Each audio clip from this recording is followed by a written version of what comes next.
Salut à tous, on se retrouve aujourd'hui en ce jour de Noël, en ce 25 décembre, pour parler du FC Barcelone. Et tout d'abord, vu qu'on est le 25 décembre, bien sûr, un joyeux Noël à vous tous. Et aussi, on peut voir qu'Ansu Fati vous souhaite un joyeux Noël. La même chose aussi pour Martin Braithwaite, qui a passé ce réveillon hier soir avec sa famille. Donc lui aussi, blessé, un peu comme Ansu Fati, blessé devrait revenir début 2022. La même chose pour Braithwaite, lui aussi, qui devrait revenir courant 2022, le joueur danois. On va parler de Ousmane Dembélé. Donc hier certainement, il a fait le réveillon bien sûr avec sa famille, mais avant-hier, donc de jeudi à vendredi, jeudi soir. Donc il s'est marié, Ousmane Dembélé. Donc félicitations au joueur Blaugrana, à l'attaquant français. Donc voilà quelques photos du mariage d'Ousmane Dembélé. Donc voilà les gars. Petite info concernant Dembélé et cette fois-ci niveau FC Barcelone, parce que là c'était vie privée bien sûr de Dembélé. Et du côté du Barça, c'est quasiment, voilà, on va pas le dire c'est officiel parce que pour l'instant il n'y a encore rien de signé, mais voilà, ça sent très très bon la prolongation de contrat de Dembélé. Par exemple à une Journal Sport, rénovation ok, donc en gros voilà, Dembélé et le Barça, les deux devraient continuer l'aventure ensemble. Donc Dembélé prolongera la semaine prochaine son contrat avec le FC Barcelone, contrat de 5 ans et salaire diminué. Donc voilà, il va quand même perdre de l'argent niveau salaire. Dembélé qui touchait comme un gros salaire du côté du Barça, mais il accepte malgré tout de perdre un peu d'argent, mais de continuer du côté du Barça. Donc il devrait re-signer de 5 saisons supplémentaires. Donc il avait signé en 2017, donc s'il fait encore ses 5 ans du côté du Barça, il aura joué 10 ans du côté du FC Barcelone. Bon, après il peut signer un contrat de 5 ans et partir au bout d'une année, bien sûr ça arrive.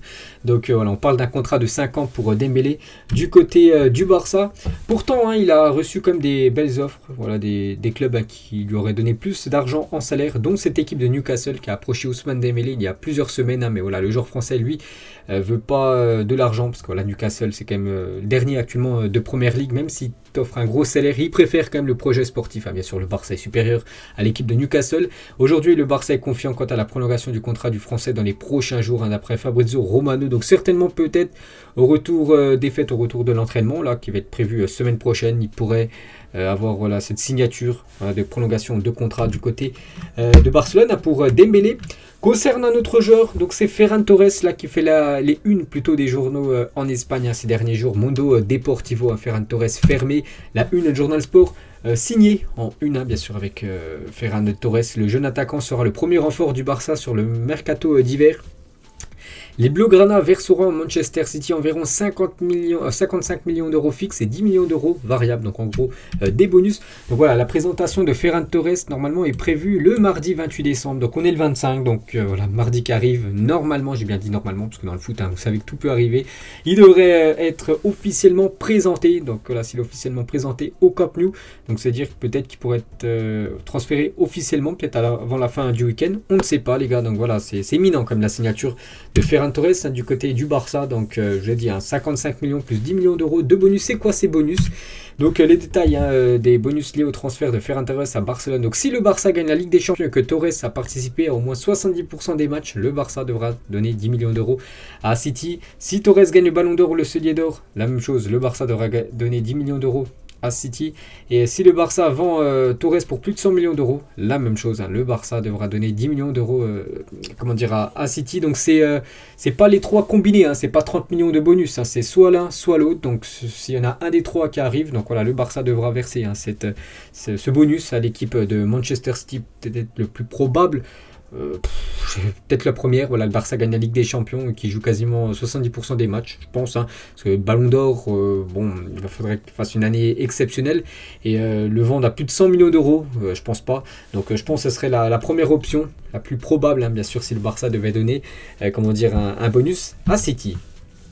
Et Ferran Torres a fait ses au revoir à ses coéquipiers de Manchester City. Xavi a appelé tous les joueurs pour suivre l'avancée de sa signature, voilà, pour dire voilà, que c'est imminent. Vu que c'est une nouvelle recrue, maintenant voilà, c'est un joueur quasiment du Barça, donc bien sûr ses coéquipiers doivent être informés.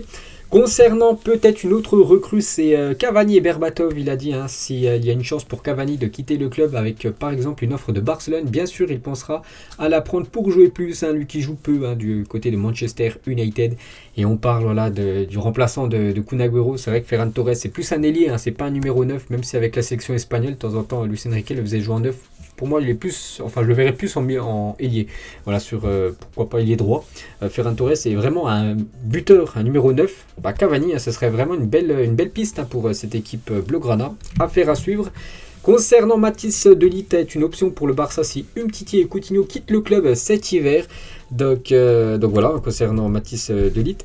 Concernant Javier Tebas, le président de la Ligue de football espagnole, il donne un petit conseil à Juan Laporta, le président du Barça. J'ai dit à Juan Laporta ce qu'il devait faire pour signer Erling Haaland, convoité. Voilà, il n'y a pas que le Barça qui est convoité qui est prêt à accueillir l'attaquant norvégien. Il y a aussi beaucoup d'équipes. Bon, je ne vais pas toutes les énumérer, bien sûr, vous savez c'est lesquelles.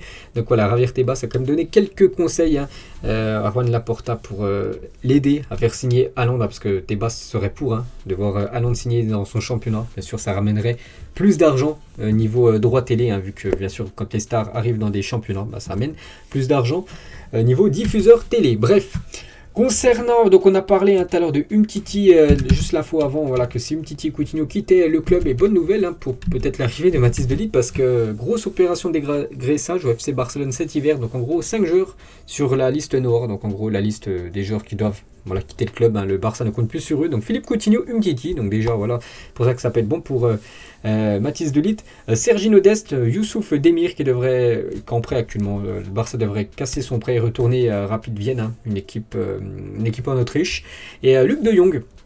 Donc voilà tous les joueurs qui devraient quitter cette équipe du Barça. Donc on va parler de la plupart de ces joueurs. On commence tout d'abord avec Sergino Dest et Thomas Tuchel et Chelsea seraient intéressés par la venue de Dest. La vente de l'Américain pourrait permettre au Barça de débloquer d'autres dossiers qu'on a parlé avant. Et on peut voir un article du journal Express du côté de l'Angleterre. Chelsea prépare une offre de 35 millions d'euros pour Dest. C'est pour ça que le Barça pourrait laisser filer Dest dès cet hiver. Petite info concernant l'Américain. Et il n'y a pas que l'équipe de Chelsea, il y a aussi l'équipe de l'Ajax qui serait pourquoi pas, faire un échange entre Dest et Mazraoui, un défenseur droit marocain. Donc voilà aussi une affaire à suivre. Donc Dest, il y a de grandes chances comme qu'il quitte cette équipe de Barcelone dès cet hiver. Concernant Luc de Jong aussi, dans la liste des joueurs qui devraient quitter le club. Donc le Barça et Séville, parce qu'actuellement il est prêté par Séville au Barça, sont d'accord pour que Luc de Jong rejoigne l'équipe de Cadix. Seul l'accord du joueur est manquant. Donc c'est ça que du côté du Barça, c'était un souhait de Koeman, mais vu que Koeman n'est plus le coach de cette équipe, Xavi ne compte pas sur Luc de Jong. En plus il est décevant. Le peu de fois où on l'a vu jouer, ça a été médiocre. Du côté de Séville, actuellement Séville, un deuxième du championnat, ils ont déjà leur attaque avec Nesri, tout ça, ça fonctionne très très bien. Ils veulent pas le retour de Luc de Jong, c'est pour ça qu'il pourrait venir du côté de Séville, et Séville dans la foulée le prêter à l'équipe de Cadix. Capitaine Daniel Vess, Daniel Vess, on peut appeler ça une recrue, vu que il va enfin jouer les matchs officiels à partir du 1er janvier, bien sûr. Daniel Vess, on a hâte de voir ce que ça va donner après beaucoup d'années sans avoir joué, enfin surtout du côté de Barcelone. On va parler du jeune Abdé et on va le féliciter. Pourquoi ? Parce qu'il a été sélectionné dans l'équipe nationale marocaine pour la Coupe d'Afrique des Nations 2021, le jeune Abdé. Donc félicitations à lui. Lui qui n'a toujours jamais joué, je crois, un match officiel avec le Maroc. Pourquoi je dis ça ? Parce que la fédération espagnole fait pression pour convaincre le jeune Abdé de ne pas répondre à l'invitation du Maroc pour jouer la CAN, avec la promesse de l'appeler à l'avenir avec la sélection espagnole. Donc voilà, s'il aurait déjà joué avec le Maroc un match officiel, vous savez que quand tu joues déjà un match officiel, tu ne peux plus après changer de nation sportive. Donc là, c'est dire qu'il n'a jamais joué encore avec le Maroc, enfin en match officiel, peut-être en match amical, ça se peut. Bref, donc c'est pour ça que l'Espagne aimerait qu'il ne joue pas avec le Maroc lors de la CAN. Il aurait la promesse de la sélection espagnole que dans l'avenir, il pourrait intégrer la Roja. Donc on verra ce que va décider, bien sûr, le joueur Abdé. Une petite photo de ce jeune joueur, bien sûr, s'il est dans l'épisode du Barça. C'est un joueur du Barça, je pense que vous avez vu, au visage ça se voit, parce qu'il est encore très très jeune et actuellement il est bon du côté du Barça. C'est certainement le plus jeune joueur de l'équipe, c'est le jeune Gavi, donc à l'époque, quand il était, je sais pas, il était dans quelle équipe, bref, donc on peut voir bien sûr le même visage, quasiment la même coupe pour le jeune Gavi. Et Marc Marba, journaliste de la Porteria, donc un magazine, bref, en Espagne. Depuis son plus jeune âge, Gavi joue avec les lacets défaits car il ne sait pas bien les lacets, il a l'habitude de jouer comme ça et ça ne le dérange pas. Donc voilà une grosse info comme sur Gavi, c'est vrai qu'il joue tout le temps les lacets défaits, ça le dérange pas. Je sais que moi je joue au foot depuis pas mal d'années, si Mais les lacets sont pas faits. J'ai l'impression que le crampon il est pas assez serré sur le pied. Je sais pas, j'arrive pas trop à jouer. Mais lui, ça le dérange pas, les gars. Je sais pas s'il est déjà tombé, hein, ça a dû déjà arriver hein, pour Gavi, mais voilà, il joue comme ça, les lacets défaits. Donc c'est très très insolite hein, comme info. On va parler d'un autre jeune joueur, bon, un peu plus âgé hein, que Gavi. Pourtant, il est très jeune, hein, c'est le jeune Pedri, à lui seulement 19 ans. Et Pedri, c'est Golden Boy et le trophée Copa remporté cette année, l'année 2021 de Pedri, est d'une réussite parfaite en trophée individuel. Bon, cette année, peut-être il paye tous les matchs qu'il a joué la saison dernière, vu que cette année, il est quasiment blessé, il a quasiment pas joué. Hein. Le jeune Pedri, voilà, le club hein, compte beaucoup sur lui en 2022. Concernant le dernier match du Barça, un match, bon, il n'y a pas eu victoire, mais ça a été un match quand même convaincant. J'ai regardé bien sûr cette rencontre. Voilà, le Barça aurait mérité de gagner. Bref, il y a eu match nul contre Séville, hein, deuxième comme du championnat. Et Jules Koundé qui avait pris un carton rouge, on peut voir qu'il est copé d'un match de suspension après avoir reçu un carton rouge hein, contre l'équipe de Barcelone quand il a jeté le ballon en pleine tête hein, de Jordi Alba. Et on peut voir que Alba avait fait la même chose à l'époque lors d'un match de Ligue des Champions. Donc mauvais geste de Koundé sur Alba. Jordi Alba avait fait la même chose sur Arjen Robben en 2013. Grâce aux réseaux sociaux, on peut revoir des images de Jordi Alba jeter un ballon à la tête de Robben en 2013 après une défaite 4-0 hein, face au Bayern. Donc là, c'est une grosse défaite hein, du Barça. Il avait reçu seulement un carton jaune. On peut voir que Koundé lui a pris un carton rouge direct. Concernant le bilan du Barça, vu que là il n'y a plus de match, enfin pour 2021 bien sûr, le Barça est seulement à 2 points d'une place en Ligue des Champions. C'est vrai qu'on dit tout le monde, voilà, le Barça est dans la zone rouge, voilà, c'est compliqué niveau résultat, mais pour l'instant, c'est vrai qu'ils sont loin au classement, ils sont quand même 7e, et voilà, ce classement est très très serré. Bon, le Real Madrid, on n'en parle pas, ils sont vraiment loin devant, mais le Barça 7e, et Rayo Vallecano surprenant 4e, et à 30 points, le Barça 28 points. Donc en gros, le Barça a seulement 2 points de retard hein, sur le Rayo Vallecano. 4e place qualificative hein, pour la future Ligue des Champions, ce sera l'objectif des Blaugrana, être dans le top 4. Donc voilà, il n'y a rien d'alarmant encore pour le Barça, il reste encore beaucoup de matchs après pour remporter le titre hein. Là ça va être compliqué, il y a quand même 18 points d'écart hein, sur le Real Madrid. Je vois pas comment le Barça pourrait combler cet écart. Il faudrait que le Real perde quasiment tous ses matchs, le Barça gagne tout. Ça semble très très gros, mais au moins viser le top 4 ou même le podium hein. Ça c'est possible hein, pour les Blaugrana. Une photo de Xavi avec sa femme, hein, voilà, c'était lors du réveillon hier, donc j'espère qu'il a passé une bonne soirée.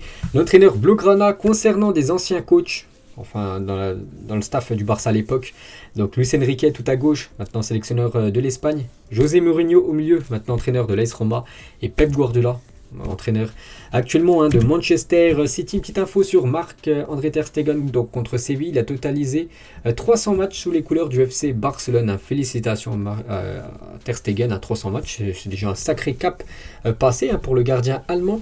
On va féliciter aussi Sergi Roberto pour la naissance de son fils Dylan, donc félicitations à la famille à Roberto hein, pour ce bonheur bien sûr hein, d'avoir un enfant. Une petite déclaration de Carles Puyol: quand j'ai fait mon test pour rentrer au Barça, mon père m'a dit: si tu reviens et que tu n'as pas été pris parce qu'il y avait 20 joueurs meilleurs que toi, alors pas de problème, mais s'il y avait 20 joueurs plus déterminés, ne rentre pas à la maison. Donc je sais pas si vous avez compris le sens de cette déclat de Carles Puyol. Moi j'ai bien compris, bien sûr, il fallait se donner à fond. Voilà, si les autres sont meilleurs que toi, ok, bon, tant pis, ils sont meilleurs, tu rentres à la maison, voilà, le foot c'est pas pour toi, mais vraiment s'ils étaient plus déterminés que toi, là, non, ça va pas faire, enfin ça va pas le faire, tu rentreras pas à la maison. Donc voilà, cette déclaration bien sûr de Carles Puyol hein, qui donnait toujours tout hein, sur les terrains. En ce jour en 2020, Léo Messi 644 a battu le record de Pelé, 643 en termes de buts marqués dans un même club. Donc ça c'est une info qui date d'il y a quelques jours bien sûr, vu que le Barça en ce jour en 2020, donc l'année dernière, il n'avait pas joué hein, le 25 décembre, hein, ça date de 3-4 jours, bref. Donc 778 apparitions avec Barcelone, 672 buts avec Barcelone, bien sûr Léo Messi, hein, une légende totale hein, de ce club. Et on va finir avec lui, s'entraîner devant ses propres exploits. Donc c'est quand il évoluait hein, du côté du Barça.